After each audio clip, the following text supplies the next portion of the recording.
on our efforts to protect the integrity of our very important 2020 election. If you count the legal votes, I easily win. If you count the illegal votes, they can try to steal the election from us. If you count the votes that came in late, we're looking at them very strongly, but a lot of votes came in late. I've already decisively won many critical states, including massive victories in Florida, Iowa, Indiana, Ohio. To name just a few, we won these and many other victories despite historic election interference from big media, big money, and big tech. As everybody saw, we won by historic numbers. And the pollsters got it knowingly wrong. They got it knowingly wrong. We had polls that were so ridiculous, and everybody knew it at the time. There was no blue wave that they predicted. They thought there was going to be a big blue wave. That was false. That was done for suppression reasons. But instead, there was a big red wave. And it's been properly acknowledged, actually, by the media. They were, I think, very impressed. But that was after the fact. That doesn't do us any good. We kept the Senate despite having twice as many seats to defend as Democrats. And in a really much more competitive states, we did a fantastic job with the Senate. I think we're very proud of what's happened there. We had many more seats to defend. They spent almost $200 million on Senate races in South Carolina and Kentucky alone, 2 races, and hundreds of millions of dollars overall against us. At the national level, our opponents' major donors were Wall Street bankers and special interests. Our major donors were police officers, farmers, everyday citizens. Yet for the first time ever, we lost 0 races in the House. I was talking to Kevin McCarthy today. He said he couldn't believe it. 0 races. Very unusual thing, 0. And actually won many new seats with, I think, many more on the way. This was also the year of the Republican woman. More Republican women were elected to Congress than ever before. That's a great achievement. I won the largest share of non-white voters of any Republican in 60 years, including historic numbers of Latino, African American, Asian American, and Native American voters, the largest ever in our history. We grew our party by 4 million voters, the greatest turnout in Republican Party history. Democrats are the party of the big donors, the big media, the big tech, it seems, and Republicans have become the party of the American worker, and that's what's happened. And we're also, I believe, the party of inclusion. As everyone now recognizes, media polling was election interference in the truest sense of that word, by powerful special interests. These really phony polls, I have to call them phony polls, fake polls, were designed to keep our voters at home, create the illusion of momentum for Mr. Biden, and diminish Republicans' ability to raise funds. They were what's called suppression polls. Everyone knows that now. And it's never been used to the extent that it's been used on this last election. To highlight just a few examples, the day before election, Quinnipiac, which was wrong on every occasion that I know of, had Joe Biden up by 5 points in Florida, and they were off by 8.4 points, and I won Florida easily. So they had me losing Florida by a lot, and I ended up winning Florida by a lot. Other than that, they were very accurate. They had him up 4 points in Ohio, and they were off by 12.2 points. And I also won Ohio, great state of Ohio, very easily. The Washington Post said Biden up 17 points in Wisconsin, and it was basically even. They were off by about 17 points. And they knew that. They're not stupid people. They knew that. Suppression. There are now only a few states yet to be decided in the presidential race. The voting apparatus of those states are run in all cases by Democrats. We were winning in all the key locations by a lot, actually. And then our numbers started miraculously getting whittled away in secret. And they wouldn't allow legally permissible observers. We went to court in a couple of instances, and we were able to get the observers put in. And when the observers got there, they wanted them 60, 70 feet away, 80 feet, 100 feet away, or outside the building to observe people inside the building.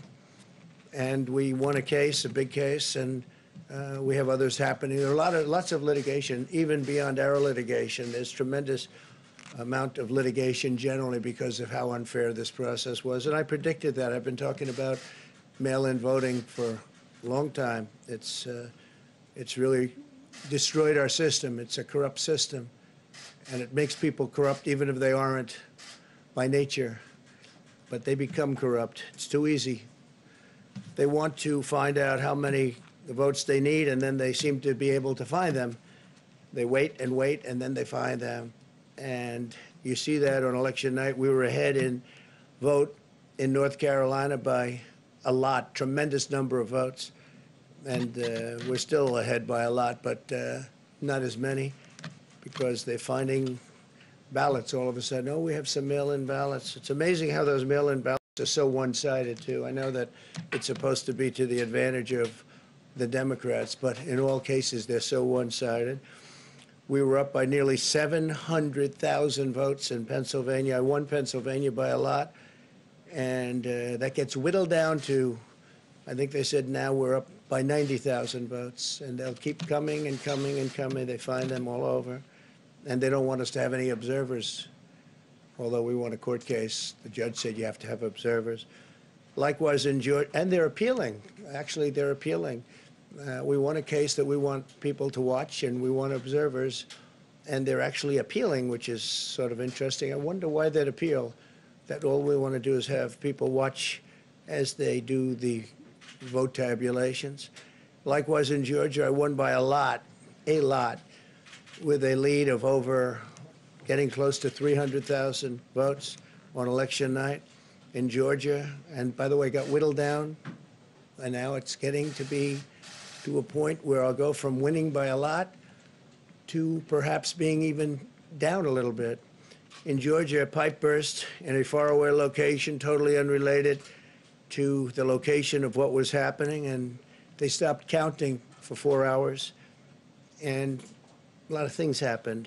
The election apparatus in Georgia is run by Democrats. We also had margins of 300,000. In Michigan, we're way up in Michigan, won the state. And in Wisconsin, we did likewise fantastically well.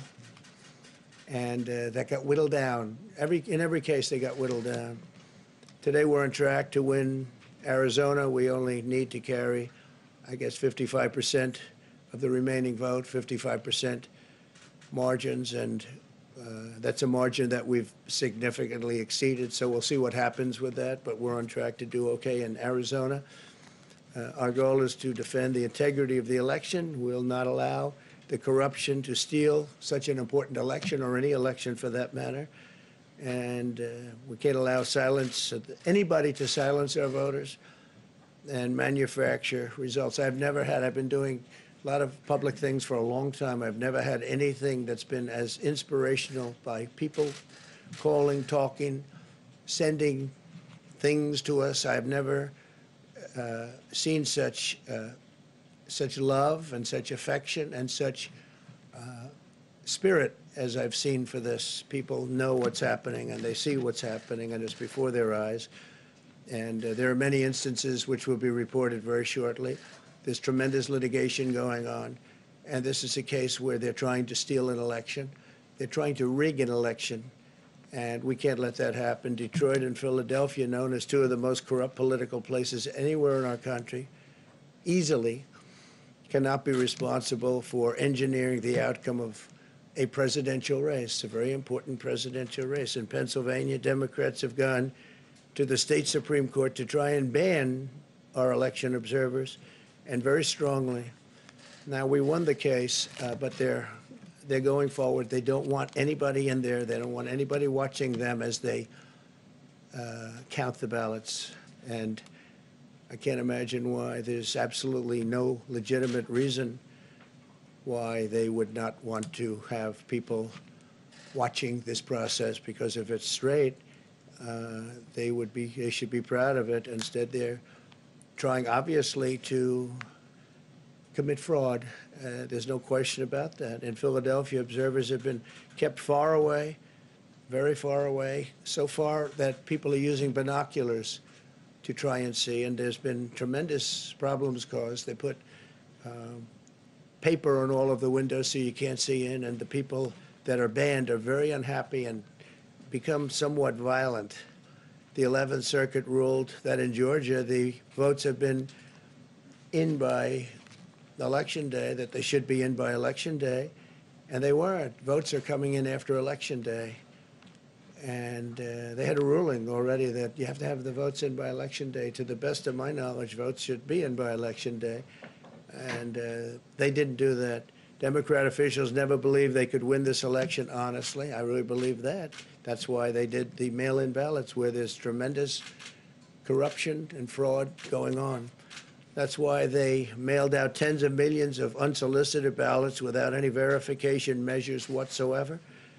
And I've told everybody that these things would happen because I've seen it happen. I watched a lot of different elections before they decided to go with this big, massive election with tens of millions of ballots going out to everybody, in many cases totally unsolicited. This was unprecedented in American history. This was by design, despite years of claiming to care about the election security. They refused to include any requirement to verify signatures, identities, or even determine whether they're eligible or ineligible to vote. People are walking in there. They have no idea. They're just taking numbers. They're writing down things, the workers, and doing a lot of bad things. And we have a lot of information coming and litigation that you'll see that will shake even you people up. And you've seen it all. The officials overseeing the counting in Pennsylvania and other key states are all part of a corrupt Democrat machine that you've written about, and for a long time you've been writing about the corrupt Democrat machine. I went to school there, and I know a lot about it. It hasn't changed. It's a long time ago, and hasn't changed. It's gotten worse. In Pennsylvania, partisan Democrats have allowed ballots in the state to be received 3 days after the election, and we think much more than that. And they're counting those without even postmarks or any identification whatsoever. So you don't have postmarks, you don't have identification. There have been a number of disturbing irregularities across the nation. Our campaign has been denied access to observe any counting in Detroit. Detroit is another place, and I wouldn't say it has the best reputation for election integrity. Poll workers in Michigan were duplicating ballots, but when our observers attempted to challenge the activity, those poll workers jumped in front of the volunteers to block their view so that they couldn't see what they were doing. And it became a little bit dangerous. One major hub for counting ballots in Detroit covered up the windows again with large pieces of cardboard, and so they wanted to protect and block the counting area. They didn't want anybody seeing. So these were observers who were legal observers that were supposed to be there. In Detroit, there were hours of unexplained delay in delivering many of the votes for counting. The final batch did not arrive until 4 in the morning, and even though the polls closed at 8 o'clock, so they brought it in, and the batches came in, and nobody knew where they came from. We've also been denied access to observe in critical places in Georgia. In multiple swing states, counting was halted for hours and hours on election night, with results withheld from major Democrat-run locations only to appear later. And they suddenly appeared, and they all had the name Biden on them, or just about all, I think almost all. They all had the name Biden on them, which is a little strange. I challenge Joe and every Democrat to clarify that they only want legal votes, because they talk about votes, and I think they should use the word legal votes. We want every legal vote counted, and I want every legal vote counted. We want openness and transparency, no secret count rooms, no mystery ballots, no illegal votes being cast after Election Day. You have Election Day, and the laws are very strong on that. You have an Election Day, and they don't want votes cast after Election Day, and they want the process to be an honest one. It's so important. We want an honest election. We want an honest count. And we want honest people working back there because it's a very important job. So that's the way this country is going to win. That's the way the United States will win. And we think we will win the election very easily. We think there's going to be a lot of litigation because we have so much evidence, so much proof, and it's going to end up perhaps at the highest court in the land. We'll see.